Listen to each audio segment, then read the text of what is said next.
Começando agora mais um episódio do Psicologia e Propósito. Seja muito bem-vindo! E no programa de hoje nós vamos falar sobre um tema que tem preocupado muitos pais, educadores e também profissionais da saúde: a ansiedade em crianças. Nós costumamos associar a ansiedade ao universo adulto, mas a verdade é que muitas crianças já demonstram sinais desse quadro desde muito cedo. E ela pode afetar o desempenho escolar, o sono, a relação com amigos e até mesmo o desenvolvimento emocional. Mas hoje, para nos ajudar a entender melhor sobre esse tema, as suas causas e também principais formas de cuidado, recebemos hoje uma especialista em neuropediatria que vai compartilhar experiência e também orientações sobre como identificar e apoiar crianças que estão vivendo esse desafio. Luísa, seja muito bem-vinda ao Psicologia e Propósito. Obrigada. E você está nessa área da neuropediatria já há quanto tempo? Eu estou atendendo em consultório mais ou menos há uns 5, 6 anos.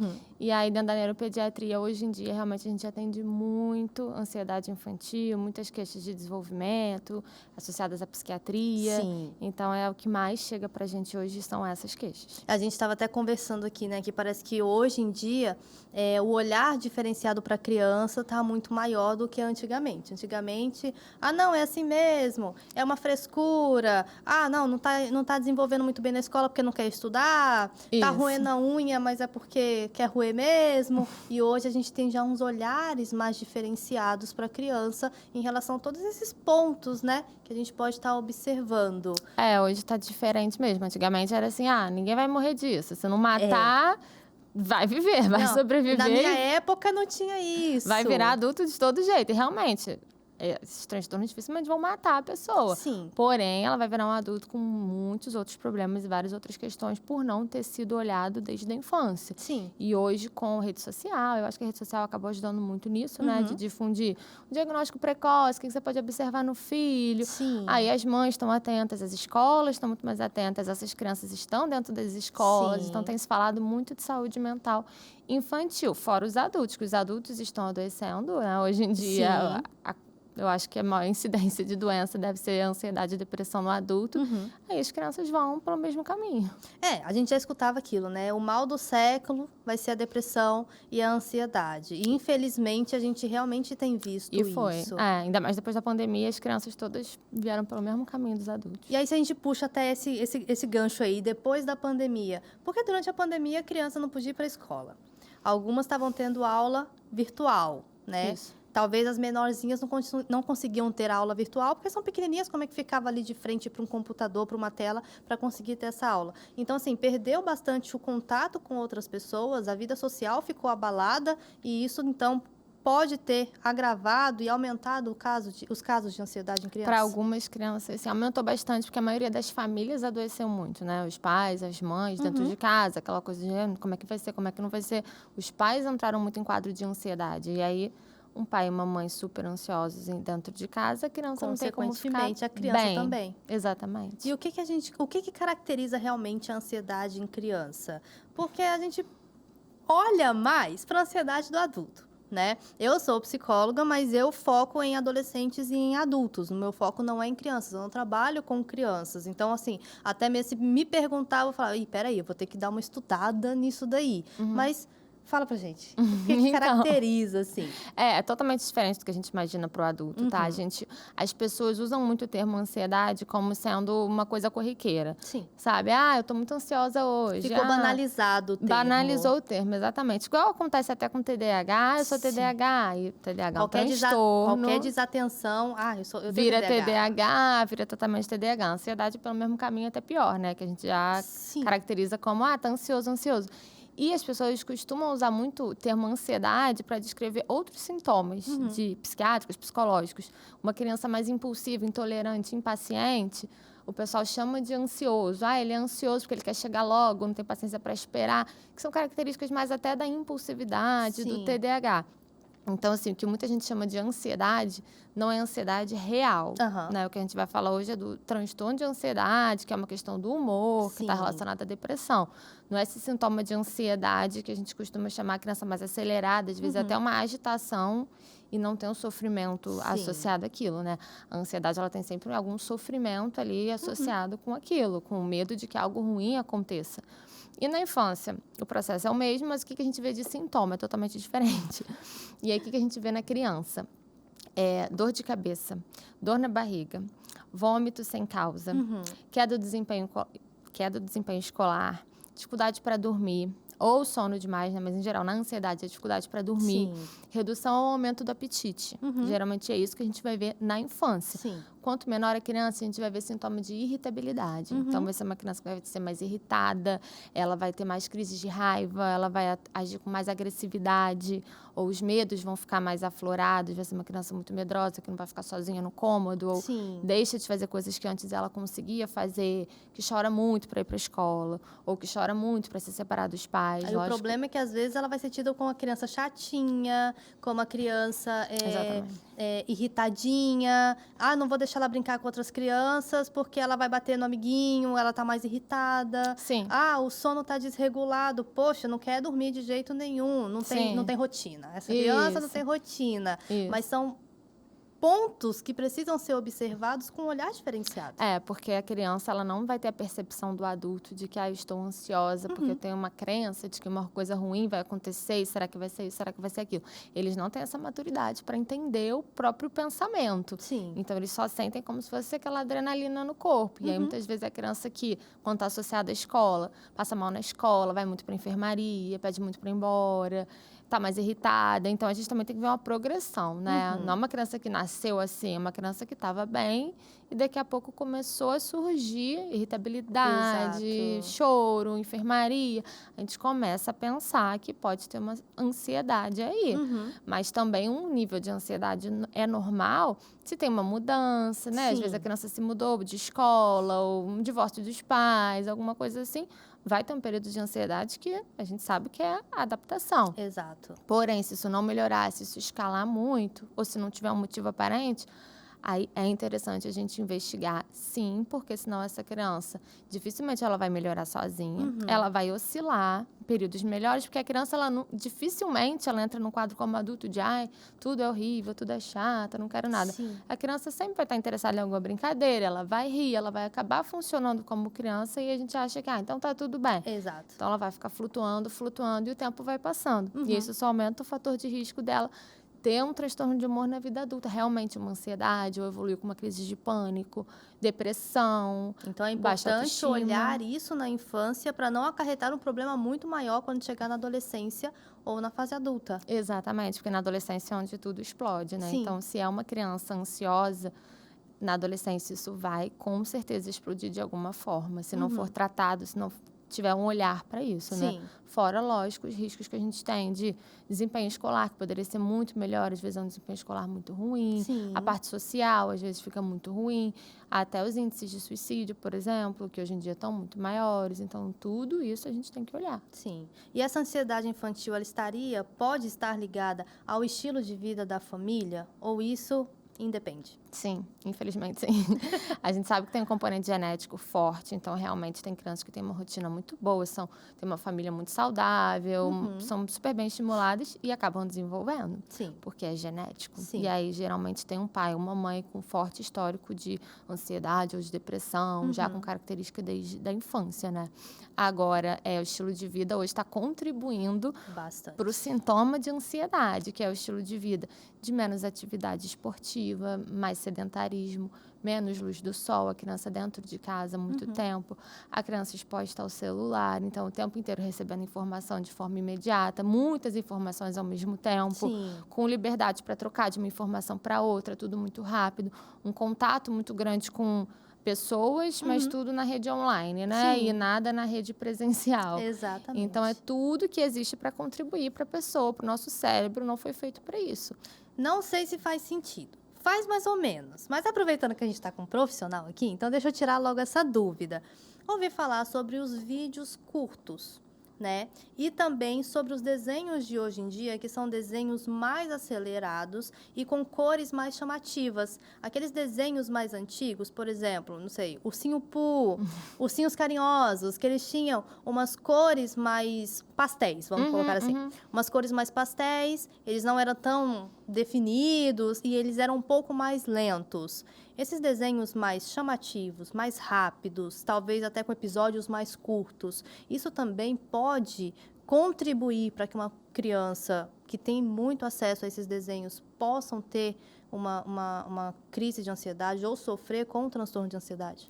Pode, está associado. Lógico que tudo é o tempo de exposição, né? Uma criança que assiste um pouco vai continuar sendo uma criança saudável. Sim. Tudo é um tempo ali de uma criança que passa 2, 3, 4 horas ou mais na frente Sim. daquilo ali, que infelizmente hoje em dia é quase que a maioria, tá? Agora, esses desenhos animados mais acelerados, com mais informação, com mais cor, deixa a criança mais hiperexcitada. Com mais música também? Também. Porque deixa o nosso cérebro mais hiperexcitado, né? Quanto Sim. mais informação a gente recebe, a gente fica mais com o cérebro mais excitado, de adrenalina, de tudo isso. Então, é o conjunto de o excesso de tempo junto com o excesso de informação e o troca-troca, porque hoje em dia também existe a liberdade, né? Que por um lado é muito boa, lá dos Sim. streams, de você, vou escolher isso agora é aquilo. Antigamente não tinha. Então, ou era aquele episódio que estava passando na televisão, você tinha que esperar a propaganda, tinha um horário, se você perdeu, perdeu. Hoje em dia, a qualquer momento, ele pega o celular, abre o aplicativo e assiste o desenho que ele quiser, o episódio que ele quiser. Então, as crianças repetem o mesmo episódio, enfim, isso acontece mais com o autismo, mas o YouTube, com videozinhos muito curtos de YouTube. O vídeo curto, ele dificulta o nosso processo de atenção. Então, por exemplo, a criança com TDAH é o veneno. E as crianças estão ficando com a função executiva, com a atenção cada vez mais curta, por conta de o cérebro se acostuma com esse tipo de estímulo, né? Tudo muito curto, não sustenta a atenção em nada, Sim. Vários estímulos ao mesmo tempo, e acaba que as crianças acabam sendo expostas a conteúdos também inadequados, né? Sim. Via YouTube, internet aberta, porque aí um puxa o outro vídeo, e aí sempre vai chegar algum conteúdo para a criança que era inadequado, alguma coisa mais um pouquinho assustadora ou esquisita. Sim. E que às vezes os pais acham que ele gostou na hora, mas depois ele vai ficar com medo. Vai. Entendeu? Então, o todo da tela, ele realmente só veio para contribuir para piorar a saúde mental das crianças. E sabe o que acontece? Hoje, eu tenho uma filha de 3 anos, vai fazer 4 anos daqui a 2, 3 meses. Mas se você pega um desenho mais antigo e coloca, sei lá, pica-pau. Não quer, não. Ela quer a marcha, sabe? Ela quer o cocomelon. Porque tem mais essa coisa que chama a atenção. Sim, e prende a atenção da criança. Prende mais. Né? E os desenhos que, vamos colocar entre aspas, seriam mais saudáveis, se tornam horríveis para eles, sem graça. Se tornam sem graça, Mas tem, assim, desenhos hoje, vamos dizer, filmes, desenhos animados, que estão dentro de um padrão ok para a idade da criança. A questão é que ele não vai assistir um episódio. Não. Hoje em dia, ele vai assistir 15. Exato. E ele diferente de antigamente, que a gente assistia um só e o próximo é só amanhã. Isso aí, ele vai passar uma manhã inteira na frente da televisão. E com isso, é uma criança que está deixando de brincar com outros. Ou está deixando de brincar com brinquedo. Sim. Está deixando de estar com os pais, muitas vezes, né? Porque está ali só Pra ficar ligada na tela. fisicamente. E aí faz falta também o restante, né? Porque uma criança não aprende a brincar sem brincar. Não aprende a conviver sem conviver. Sim. E aí a gente começa a faltar tudo isso. Exatamente. E teria alguma ligação da ansiedade com o autismo, ou o autista sofrendo também da ansiedade, talvez até mesmo por conta desse estímulo que a tela pode dar, pode trazer? Sim, o estilo de vida está levando ansiedade para todo mundo. Então, os autistas entram também nesse barco da ansiedade e do vício, né? Porque a tela, ela acaba que entra ali como um processo de vício também. Sim. Igual o jogo, né, no adulto, enfim, drogas, ela entra num processo de vício. Então, essas crianças que têm o sistema de recompensa do cérebro, pode ser autista, pode ser TDAH, disfuncional, eles entram num esquema de vício mesmo de tela. E isso acontece muito com o autista. Então, lógico, ele não seria autista se fosse antigamente, ou se ele não tivesse tela? Não, ele seria autista também. Sim. Porém, aquele grau de ansiedade muitas vezes está relacionado à tela. Então, são crianças que o celular vira um anexo do corpo e ele só assiste o mesmo 15 segundos do mesmo vídeo o dia inteiro. E isso, logicamente, contribui para um cérebro ficar mais acelerado. Sim. Ele é repetitivo da mesma forma, porque ele é um autista. Mas será que ele não ficaria num grau mais tranquilo, menos acelerado, se ele não estivesse sendo exposto tanto? Provavelmente. Provavelmente. Assim, como eu falei, eu não trabalho com criança, mas eu sou mãe. Então, inevitavelmente, eu trabalho com uma criança em específico, que é a Zoe, né? Eu Me corrija, tá? Se eu estiver errada, se eu estiver errada, vai ser um tapinha na minha cara.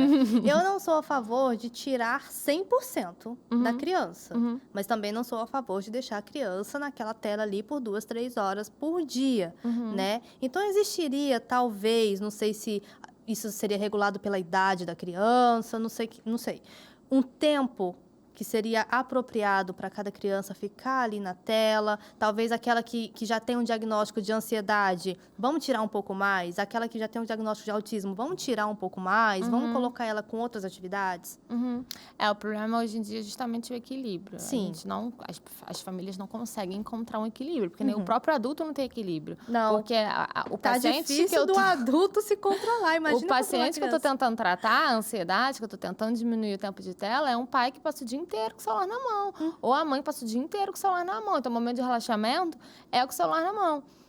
Aí tudo bem, o adulto, né? Cada um cuida da sua vida, eu não sou médica de adulto. Porém, é lógico que essa criança vai estar como? Também com o celular na mão. Então, a gente tem que desintoxicar até o adulto, que está ficando mais ansioso, em busca de mais coisas, essa super conexão de rede social, né? Que acaba gerando ansiedade. A família não encontra o equilíbrio. Então, acaba que as sociedades médicas, até aqueles de psicologia, acabam entrando com esses protocolos de, tanto tempo de tela, tanto tempo de tela. Porque a gente tem que ter uma diretriz para a família minimamente pensar, vou tentar me encaixar aqui. Sim. O que deveria ser um equilíbrio natural, né? Mas não é. Porque hoje em dia, principalmente. Deveriam ter outras opções. Já tem a TV, tem o brinquedo, tem o parquinho, tem a criança. Hoje em dia, não. Mas acaba dá trabalho, né? Dá muito mais trabalho. Luísa, dá trabalho. Sabe por quê? Porque quando a criança não tá na tela, a criança tá ali. Mamãe, É brinca isso. comigo. Papai, brinca comigo. E às vezes, talvez, não sei se... Claro que não são em todos os casos, mas às vezes o pai e a mãe tá em home office. Sim. E a criança tá ali, brinca comigo. Aí o que faz? Toma aqui, ó, assiste é. lá. Fica Os pais estão quietinho, desaprendendo senta a dar aqui. atenção para os próprios filhos, né? Exato. Porque a tela entra como uma babá. E aí os pais desaprendem a dar essa atenção. Então eles esquecem que uma criança de 3 anos vai te chamar o tempo inteiro. Vai. Ele não vai brincar sozinho 20, 30, 40 minutos. Não Sim. vai. Né? E a criança, se ela estiver sozinha, ela vai caçar coisas para fazer. Ela vai fazer Exatamente. besteira, ela vai mexer aqui, ela vai mexer ali, ela vai fazer barulho. Criança. Saudável. Eu escutava muito da minha mãe falando isso, sabe? Ai, mas a criança... o fulaninho é tão bagunceiro. Minha mãe falava assim... saudável. Isso. E ele é uma criança saudável. Criança saudável, mexe, criança saudável. Explora. Pega as coisas, quebra coisa. Criança saudável vai querer saber o que é aquilo ali. Porque vai eles estão perguntar. aprendendo o mundo, né? Então eles precisam mexer em tudo, conversar, falar. É isso. E hoje os pais estão desaprendendo, esqueceram que a criança dá trabalho. Sim. Então, assim, bota o celular, bota a tela, a criança está quieta, eu preciso fazer outras coisas. Mas a gente precisa colocar tudo numa bendita de uma balança. Exatamente. E ver os prós e os contras e ver que futuramente vai ter mais contra do que prós. Exatamente. O que eu estou deixando de fazer, né? Que eu poderia estar fazendo por essa criança. Tempo de qualidade. A tela que está expondo, né? Qual a informação que essa criança está recebendo.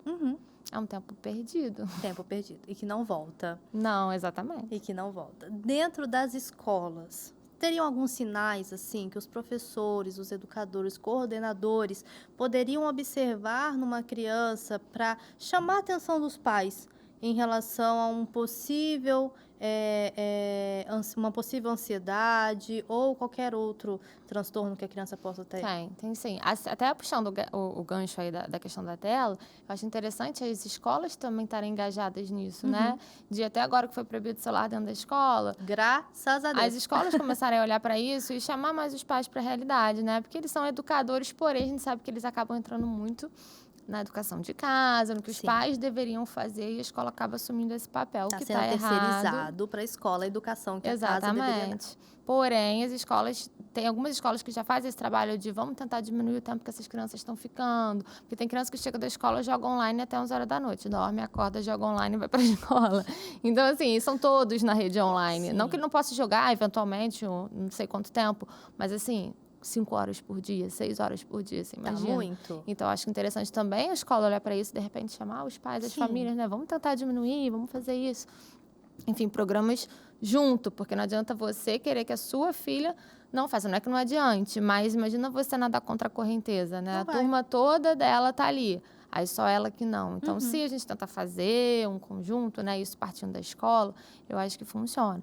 Agora, voltando à sua pergunta, uma criança que os professores poderiam observar numa criança ansiosa, uma criança que, em geral, vai ser muito irritada, Sim. ou vai chorar muito, ou vai ter uma dificuldade na parte social. Não significa que ela não vai socializar, mas ela vai ter alguma dificuldade de sempre entrar em conflito, ou ter um apego muito grande só por uma criança, ou aquela dificuldade grande de entrar para a escola, de desgrudar dos pais, de uma forma crônica, recorrente. Passar mal na escola, aquela criança que está sempre na enfermaria, como eu falei, sempre ligando para os pais, a dor de cabeça, a dor na barriga, a dor aqui, a dor ali, a dor ali. Não é dor, entendeu? É ansiedade. É lógico que você vai passar por um médico antes, porque... Pra ver, pra você não vai ver, simplesmente será falar, que... não é não, você não tá sentindo nada. Quem vai dizer isso é um médico, né? Agora, tá dessa forma, vamos tentar olhar para a parte da saúde mental. E a ansiedade, ela afeta principalmente as crianças que têm alguma dificuldade escolar, acadêmica. Então, se a criança está com uma dificuldade, dislexia, TDAH, seja a dificuldade que for, para copiar do quadro, para tirar nota boa, para entender o que está sendo falado, aí ela é um fator de risco grande, porque ela está ali num ambiente que todo mundo está sabendo o que está acontecendo, todo mundo está progredindo, menos ela. E ela tá ficando para trás. Então, ela é o quê? Ela é ruim, ou ela é burra, ou ela não dá conta, na cabeça dela é isso. E pior ainda muito mais se tiver aquela chamada de atenção. Todo mundo conseguiu, só você que não. Exatamente. Por que você não fez a tarefa? Por que você não deu conta? E aí, essa criança aí, ela vai entrar num quadro de ansiedade, assim. Tem crianças que elas têm tanto que eu não consigo nem avaliar no consultório. Porque se a gente falar assim, vamos ver como é que é a sua letrinha. Já vem um desespero, uma taquicardia, a criança já chora. Então, você pensa, poxa, o processo de aprendizado com choro... Como? Algo não está certo, não está fluindo bem. Então, eu acho que os professores observarem isso. Essa criança que está sofrendo para aprender... alguma coisa não tá legal, sabe? Ou essa coisa da criança que passa mal, essa ansiedade mais silenciosa, né? Que não é aquela criança que bate, que xinga, mas que ela tá sempre ali com algum probleminha. Sim. A gente chamar os pais, às vezes, para pensar, já pensou numa psicóloga, conversou com a pediatra, entendeu? E interessante também porque muitas vezes a escola chama os pais e os pais já até sabem a raiz do problema. Sei lá, a gente está se divorciando. Sim. A gente precisou mudar de casa. Sim. Né? Ou então, agora a gente está com guarda compartilhada. Sim. A criança passa 15 dias comigo, 15 dias com o pai. Sim. E aí, os próprios pais já sabem, mas parece que demora um pouco Cai a a buscar ficha, né, uma de que... ajuda. Porque o pessoal acha, mas é criança, a criança vai saber superar. lidar. Criança. Vai superar. Como se assim, a criança não tem sentimento, né? O adulto tem, a E criança eu acho até é que a criança. criança tem mais sentimento do que nós adultos. Ela só não consegue demonstrar esses sentimentos E se que ela tem. expressar verbalmente, exatamente. Ela não vai falar que ela tá sentindo com medo disso, daquilo. Mas as pessoas acham, a criança vai superar. E aí não supera, não é bem assim, né? Aquilo ali vai extravasar de alguma forma. Sim. E eu tenho até uma paciente engraçada que está passando por um processo de ansiedade forte na escola. E agora o problema é que os amigos todos falam para ela assim, você é maluca, o que você tem não é normal, porque toda hora ela vai para coordenação, vida. toda hora ela vai para enfermaria. E ela não consegue mais ir para a escola. Enfim, lógico que ela precisa ser tratada, mas a gente também precisa ter um olhar assim... um pouquinho menos preconceituoso, de uma doença, poderia ser alergia, né? Poderia ser um câncer, poderia ser... E ela ia estar sendo tratada. Ela está sendo tratada por uma questão. Então, vamos tentar, tudo bem, ela passou mal, foi para a enfermaria, né? Vamos tentar não falar nada? Sim. Porque isso só vai me atrapalhar a tratar ela, né? Porque Quantos anos? Pré-adolescente. E aí talvez 12. viria até um outro assunto, que seria a importância de falar sobre isso dentro das escolas para os pré-adolescentes e os adolescentes, colocando a ansiedade ou até mesmo qualquer outro transtorno mental, qualquer coisa, como algo natural. Exatamente. E não a ser feito um bullying com aquela pessoa algo que está tem sofrendo. que ser falado. E tem até assim, né? Vamos pensar pelo lado positivo, tem até escolas que já estão fazendo esse trabalho, que eu vejo que tem pacientes meus que a criança foi até a diretoria para conversar. Olha, o meu colega, geralmente adolescente, o fulaninho, meu amigo, estava conversando comigo e me disse que está se cortando, me disse que está querendo se matar. Então, assim, a criança já teve essa consciência de, peraí, deixa eu conversar com a professora, com a diretora, porque fulaninho está precisando de ajuda, entendeu? E aí a criança foi direcionada a partir daí, do amiguinho que estava ali e percebeu, porque em casa já devem ter conversado, né, sobre isso, que infelizmente está comum. E aí a criança já teve essa consciência, sabe? Então, é interessante quando as escolas fazem esse... E teriam técnicas, assim, para a escola colocar em prática? Difícil, né? Difícil, eu sei que não é fácil, até porque tem umas escolas que não abrem muito, né, para esses assuntos. Não Não. sei se acham que se abrirem para esses assuntos vai surgir mais bullying, mais problemas dentro da escola, o que eu acho que é completamente errado, né? Tem realmente que ser falado, Ser falado, né? Precisa ser falado e ser explicado, principalmente para adolescentes e pré-adolescentes, porque a tendência deles a praticar um bullying, a tendência deles de criticar, até mesmo de envergonhar aquela pessoa, aquele outro adolescente ali, é muito grande. Exatamente. Né? É isso. E realmente a gente entende que, às vezes a criança que está sendo alvo de bullying, ela tem um comportamento ali meio inadequado, poderia melhorar, não tá legal, concordo totalmente. Mas eu gostaria que as crianças entendessem que esse bullying só atrapalha o tratamento daquela pessoa. Sim. Mas atrapalha muito, porque você imagina você ir para um lugar todo dia em que você sabe que ninguém gosta de você. Sim. Então, assim, fica impossível E vai ser ter um feliz. momento que a criança não vai mais querer nem ir para a escola. Pois é, e eu sei que é difícil, porque a gente lida com famílias que não concordam com nada disso, e cada um é filho de uma família, mas eu acho que as escolas têm que entrar firme, assim, nesse combate, sabe? Sim. De bullying, de realmente dar consequência e conversar disso, porque atrapalha demais a vida dessas crianças. Mas o bullying, Luiz, é uma coisa que já é falada há tanto tempo, né?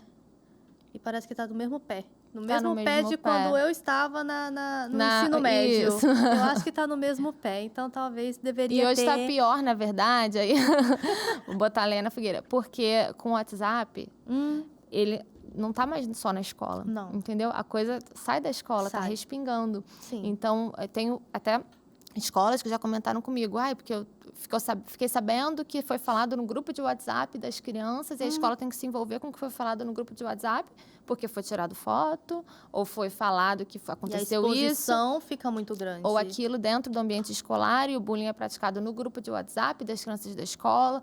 Então, ainda tem isso, né? Porque esses grupos de WhatsApp de criança, de pré-adolescente, não tem tanta coisa boa assim. Não, mas então, tem algumas fases, assim?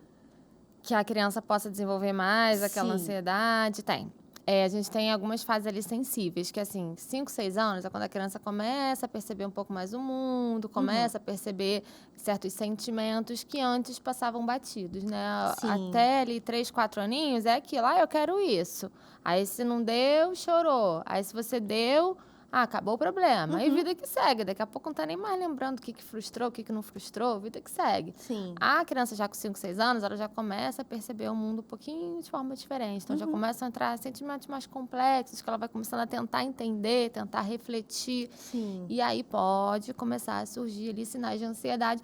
Não necessariamente um transtorno, que você vai ter que ir no médico, mas que você vai aprender a lidar com a ansiedade. Sim. A criança menor, ela não tem, de fato, ali aquela ansiedade, né? No sentido do pensamento, de, o que será que vai acontecer? Será que vai dar isso? Será que vai dar aquilo? Fiz errado, será que vou ter uma punição?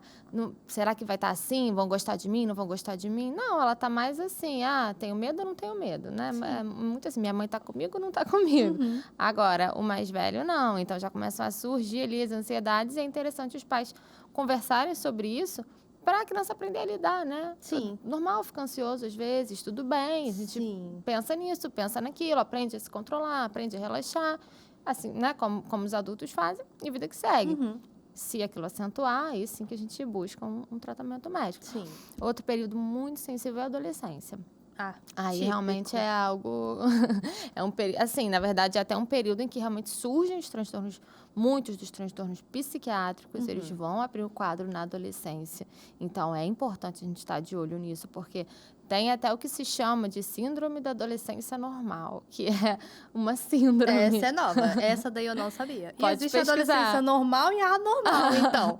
Pode pesquisar no Google, porque existe síndrome do adolescente normal, que é irritabilidade, algumas mudanças de humor, ansiedade, sono demais, fome demais. E assim, tá dentro do normal para o período de adolescência, porque realmente é uma mudança cerebral e corporal absurda. Sim. Né? E o comportamento muda, vai mudar. Né? Agora, os transtornos psiquiátricos, eles podem abrir o quadro aí. Então, quando a coisa foge da normalidade, a gente tem que ficar de olho. Sim. E não precisa ser um especialista para notar que está fugindo da normalidade. Sim. Né? E muitas vezes os próprios pais conseguem notar isso daí. Sempre. E provavelmente são eles que vão notar isso daí. Se são pais que estão ali vivendo adolescentes, né, pais presentes, eles vão notar que aquilo vai ter uma queda de rendimento escolar. Sim. É uma criança que vai parar de querer ir para a escola, não vai estar mais motivada, ou as notas vão cair muito. Crise de ansiedade é comum começar a aparecer nesse período. Sim. Né? Teve uma crise de choro, ok. Agora, crise de ansiedade, tá achando que tá passando mal, pedindo para ir para o hospital, acha que vai morrer, o coração tá acelerado, Sim. não tá respirando direito, oscilação de humor forte demais. Na dúvida, busca uma orientação, a psicóloga não vai atrapalhar, ela vai ajudar a criança a aprender a lidar com aquilo dali, o adolescente, no caso, né? E se for alguma coisa um pouco mais preocupante, a gente vai entrar com tratamento medicamentoso e vai ficar tudo bem. Sim. Agora, se a gente não fizer nada, aí é o que eu te falei, a gente está aumentando o risco de suicídio, problema social grave, problema escolar grave, abandono escolar e tudo mais. Existe também a ansiedade que é considerada normal, né?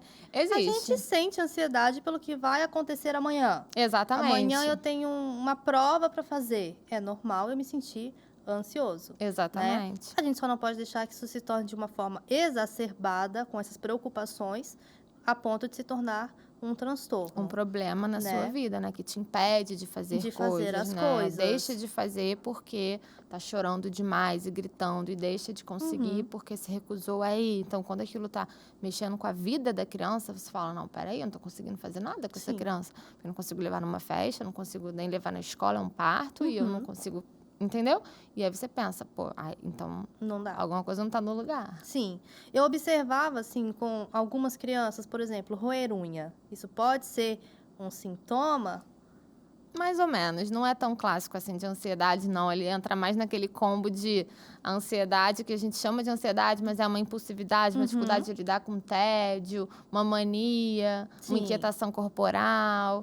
Então, não é um sintoma assim, tá roendo unha, peraí, deixa eu achar que é ansiedade. Sim. Todo mundo acha isso, mas não é tanto. Tem outras coisas que são muito mais típicas, igual eu falei, aquela dificuldade para dormir, os medos, o coração acelerado, são muito mais típicos do que roer unha, de fato. Comer desreguladamente, parece que não tem um limite. Sim. Né? A gente sabe que criança está em fase de crescimento. E aí, até muitas vezes, é até confundido, né? Não, fulano tá comendo muito. Tá em fase de crescimento, deixa ele comer. Ou então já chegou e fala assim, olha, tá ansioso porque tá comendo demais. Pode ser, a gente fala que é um e pode ser o outro, a gente fala que é o outro pode ser um. É isso, tem. O ansioso, ele pode ou não sentir fome nenhuma, se ele tá sofrendo de ansiedade, ele pode reduzir muito o apetite, nem consegue comer porque tá com aquele embrulho no estômago, de quando você tá adrenalizado, que leva um susto, que tá preocupado, ou realmente pode começar a comer muito. Comer muito, muito, muito, muito, tá?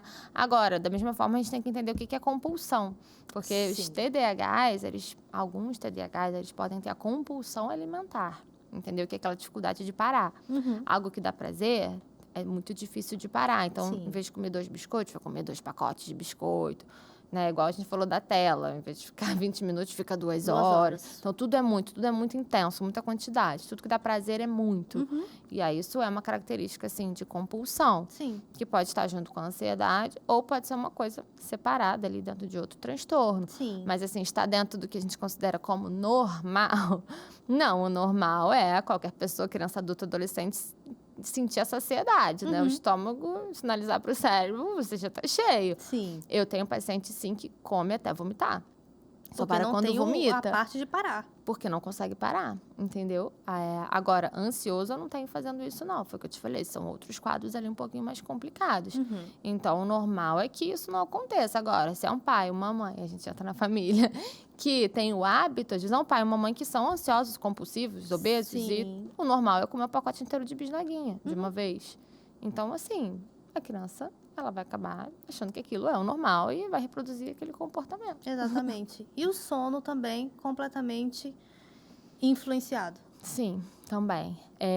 Aí tem também, é muito comum, a gente é um mito, né? Achar que a criança acorda muito de madrugada porque ela tá ansiosa. Também, não necessariamente. Às vezes tá? uma rotina que não está sendo feita direito. Exatamente. Se a criança tem uma associação de sono muito forte, está acostumada a mamar ou dormir junto com o adulto, enfim, ela vai acordar não porque ela tá ansiosa. Sim.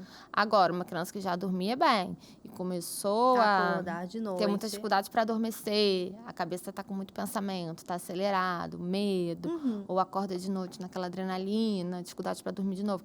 Aí sim eu vou entender que alguma coisa está deixando essa criança ansiosa. Sim. E aí, o que eu faço, né? Como pai, como mãe? Primeira coisa é conversar, né, com a criança. Por menor que seja, tentar conversar. Tem alguma preocupação, medo? O que está acontecendo? Geralmente vai sair alguma coisa que você vai conseguir. Então é isso? Então deixa eu ver como é que eu faço aqui, como é que eu faço ali. Assim como tem, infelizmente, né, muitos casos de criança que, de repente, não é uma regra para as mães não ficarem desesperadas, mas às vezes a criança começa pequenininha a chorar muito para ir para a escola, e se desesperar, aquela ansiedade de separação, aquela adaptação que não acaba nunca. O normal é que a criança se adapte depois de um certo período e a coisa vá melhorando. Aquilo não melhora, só piora. A gente pensa, alguma coisa está acontecendo nessa escola, entendeu? E às vezes a gente acha maus tratos, às vezes a gente acha negligência, às vezes a gente encontra realmente uma agressão, alguma coisa. Então, por isso que é importante a gente conversar para tentar entender. Algo está deixando essa criança insegura, algo pode estar acontecendo, entendeu? Exatamente.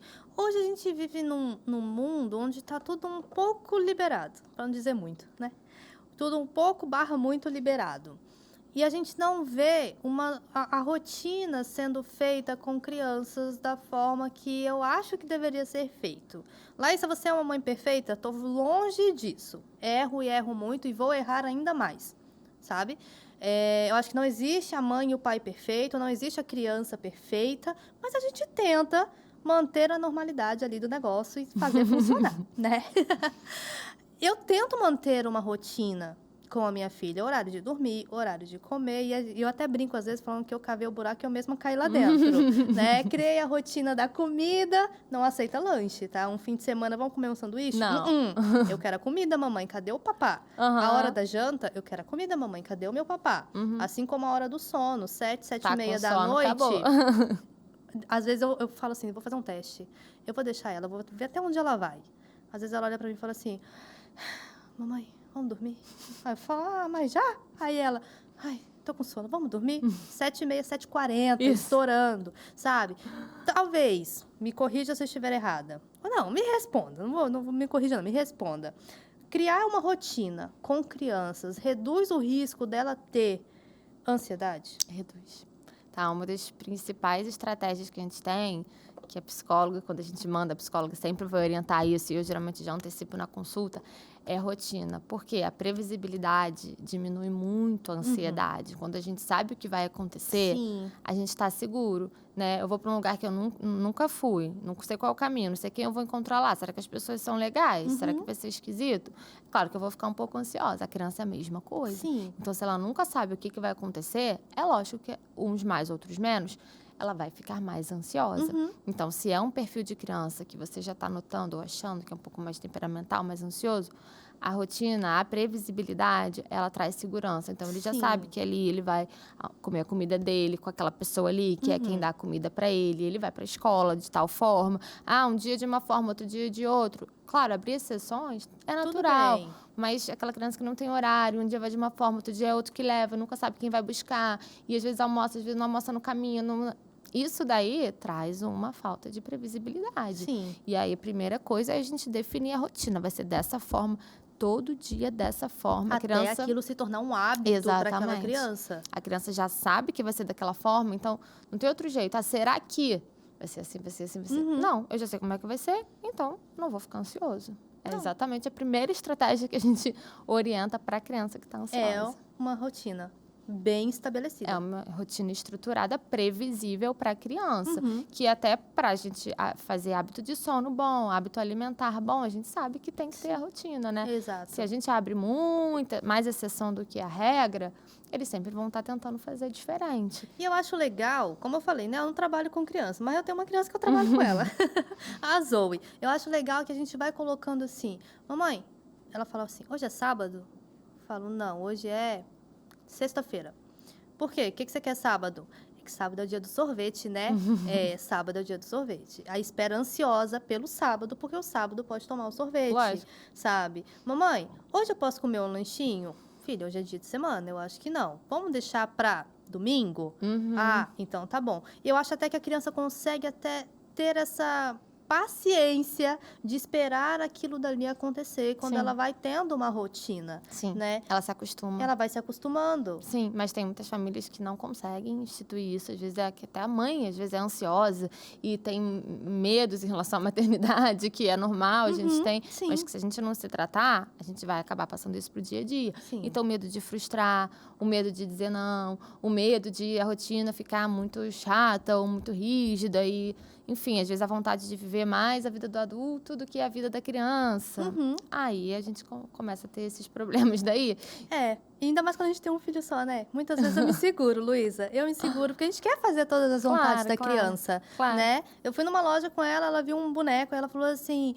compra pra mim o boneco do fulaninho, porque eu quero muito. Aí eu olhei pra ela, e eu querendo, né? Até porque eu também achei bonito. Falei assim, ai, que legal. Aí eu olhei e falei assim, no dia das crianças, a mamãe te dá, pode ser? Aí ela, é amanhã? Aí eu falei, não é amanhã, ainda vai demorar, tá bom? Aceitou numa boa. Aí chegou um casal de amigos lá perto da gente, depois aí ela falou assim... você sabia que a mamãe vai me dar aquele boneco, mas olha, é só no dia das crianças. Aí ela já ligou pros avós, ela já contou pra todo mundo que ela vai ganhar o boneco, mas é só no dia das crianças. E aí ela continuou perguntando, tá chegando o dia das crianças? Não, vai chegar. Ah, tá bom, não esquece do meu boneco, hein, mamãe? Tá bom, Zoe, não vou esquecer. Mas parece que a criança ela consegue ter uma paciência de esperar aquilo, sim, né? sim. Talvez essa visibilidade. Isso aí, que a gente travou a tá língua. ensinando a criança a entender como é que é, né? Então, se ela sempre vai ter o que ela pensou naquela hora, o que ela quer naquela hora... é tudo muito rápido. Ela vai entender que o mundo funciona dessa forma. Então, assim, se eu quero isso, eu tenho agora. Se eu quero aquilo, eu tenho agora. Se eu quero aquilo, eu tenho agora. E aí se torna um adolescente que não sabe esperar. Um adulto que quer tudo no mesmo horário que deseja. Isso, que e não, a vida não tem é tolerância assim. com a frustração, né? Acaba entrando nesses ciclos aí, que eu sei que às vezes a gente entra sem querer, mas que é a criança que só come vendo televisão, a criança que não come nada de legume, nenhuma fruta, nenhuma verdura, nenhuma carne, que só come arroz e batata e vendo o YouTube com o celular na mão. Por quê? Porque isso foi sendo instituído. Sim. Assim, são os hábitos saudáveis. Sim. E uma questão também, que essa questão que você falou, tá chegando o dia, tá chegando o dia. Muita gente acha que isso é ansiedade, né? A criança pergunta todo dia, tá chegando o dia da viagem? Tá chegando o dia da viagem? Já chegou? Já chegou? Viagem também, já passei por isso. Isso daí não é uma ansiedade, não é um sofrimento. Não, isso aí é ela natural. só está aguardando por aquilo Eles que não foi têm prometido. noção de tempo, então vamos tentar concretizar, né? Pega um calendário, lógico, não para uma criança de 1 aninho, mas pega um calendário e mostra, dia, o sol saiu, foi pro Japão, o sol voltou. Segundo dia, o sol foi e voltou. Pra gente ir iniciando essa noção de tempo, mas que é totalmente normal a criança não ter a noção de que 2 horas é muita coisa, então vou esperar aqui em silêncio. Não vai, passou 2 minutos, já, e aí? É 2 horas pra ela. Já chegou. Até porque quando a gente tá esperando 2 minutos, parece 2 horas, sim. E será? Ansiedade, TDAH, TOD. A gente consegue não, porque consegue. Se misturam muito essas três, diagnóstico, acho que o diagnóstico é errado também, né? Mas acho que mais raro. Mas um achismo, eu acho que é isso, mas na verdade era aquele outra coisa. Crianças hiperativas, a gente tende a achar que elas têm ansiedade. Né? Isso daí é muito Na verdade, comum. é um TDAH. Isso acontece muito. E, assim, é interessante a gente falar que a gente precisa do olhar do especialista, né? Porque também tem muita gente achando que, é TOD, meu filho é TOD. Até profissionais, às vezes, de terapia, né? Enfim, que não... O TOD também tá banalizado, né, Luísa? Ou a pessoa não estudou criança, ou ela não trata criança, ou não sei o que acontece. Mas, assim, muitos profissionais até da área de saúde, eles entram nessa de, é isso, é aquilo outro. E a gente não pode achar, a gente não pode banalizar um transtorno mental permanente, psiquiátrico. Não, para você ver que nem nós, psicólogos, a gente não acha nada. A gente manda para vocês. Vocês tratam o que está acontecendo. Exato. Mas vamos fazer o seguinte... É muito raro até mesmo o psicólogo falar para um pai, falar assim, eu acho que pode ser isso, mas leva lá para a gente ter certeza. Não, a gente fala assim, vamos investigar o que pode ser.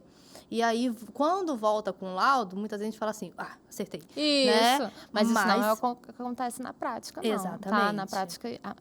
Exatamente. Quase a tem muito maioria... psicólogo aí que está querendo diagnosticar e não cabe a nós diagnosticar não nada. A maioria dos profissionais assim, de psicologia ou de outras né, especialidades terapêuticas, eles estão lançando o diagnóstico, entendeu? E não é o que a gente fala, não é nada contra o profissional, mas realmente Sim. cada um no seu quadrado. Exatamente. Eu não tenho como tratar uma criança em terapia, porque eu não faço ideia de como abordar aquilo dali como psicólogo.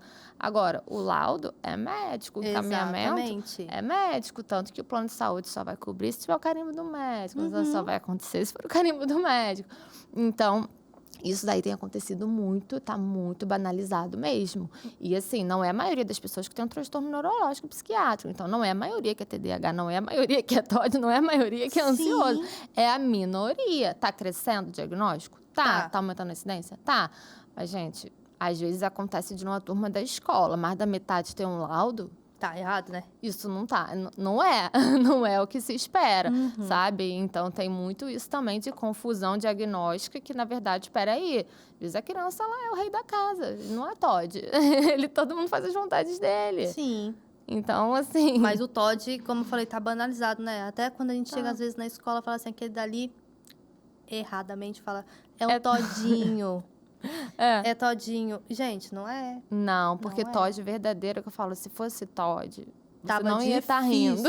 E estaria difícil de segurar. Você não ia estar rindo, né? porque TOD é uma questão bem complicada. A gente sabe que é um fator de risco para transtornos horríveis na vida adulta, que ninguém quer um filho, né? Lógico, enfim, muito complicado. Então, não é dessa forma, assim. Sim. Né? Birra é normal, a criança chorar é normal, a criança ter raiva é normal, bater, né? De vez em quando, no amiguinho, aquela coisa, puxar. Isso tudo está dentro da normalidade. E realmente, às vezes, passa da normalidade? Passa. Existe TOD? Existe. Existem outros diagnósticos também, igual você falou. Sim. Tem o TDAH, que é muito impulsivo. Sim. Então, ele vai ser muito irritado, ele vai ser muito inquieto, ele vai bater.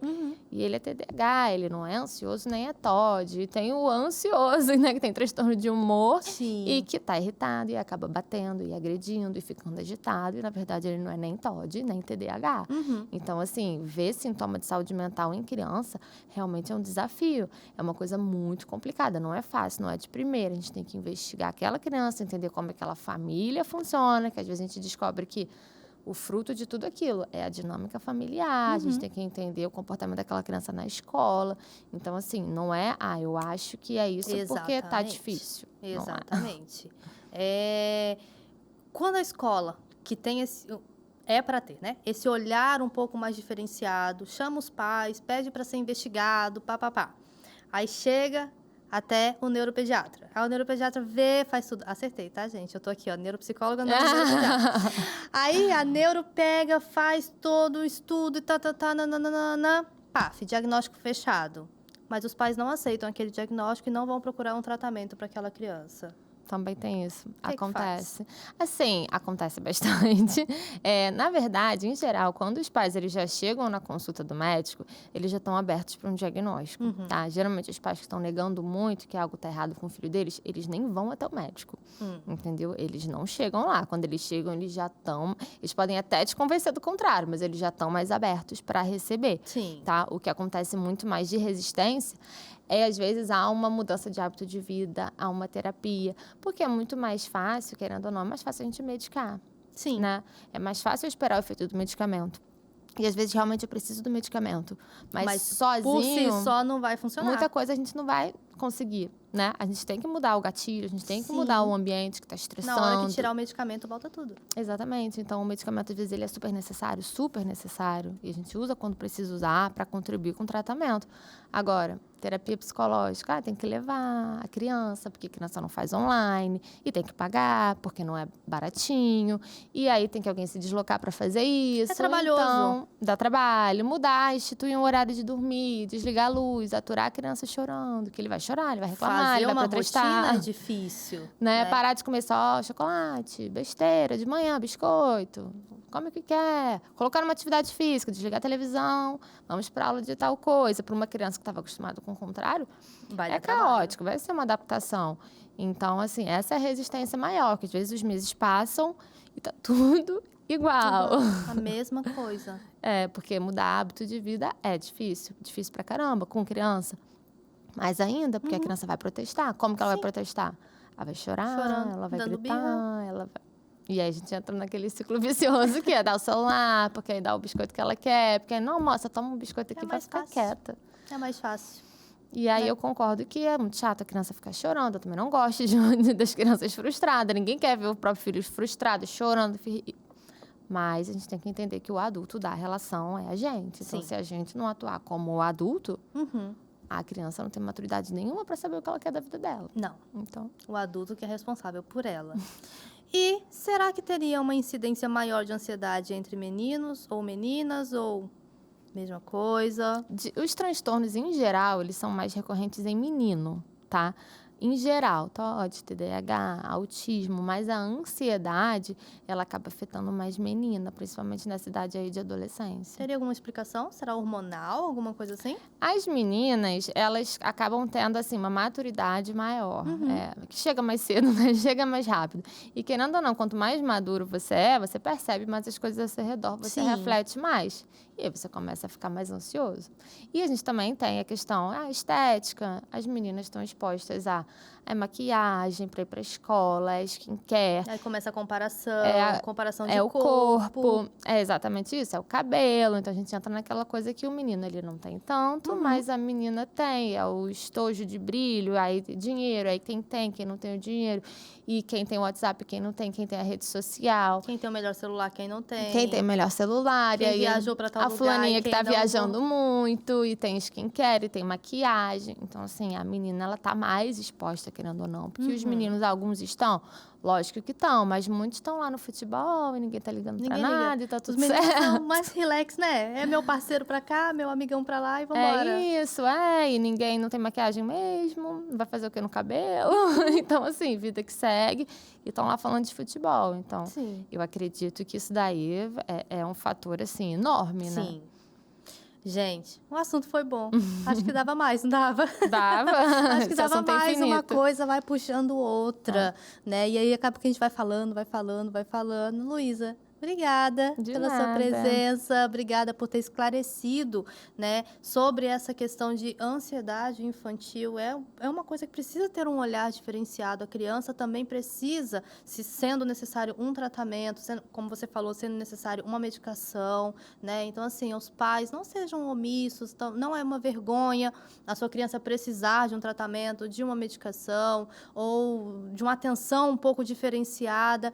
Vai ser algo que vai fazer aqui agora, que o bem lá na frente vai ser muito maior, né? Então, talvez até um sacrifício um pouco maior agora, para que lá na frente ele venha a ter um futuro mais promissor, né? Com mais saúde mental, Com mais saúde mental. Porque a gente está criando adultos, né, pro mundo. Então, são adultos que vão estar acostumados ao que eles viveram na infância.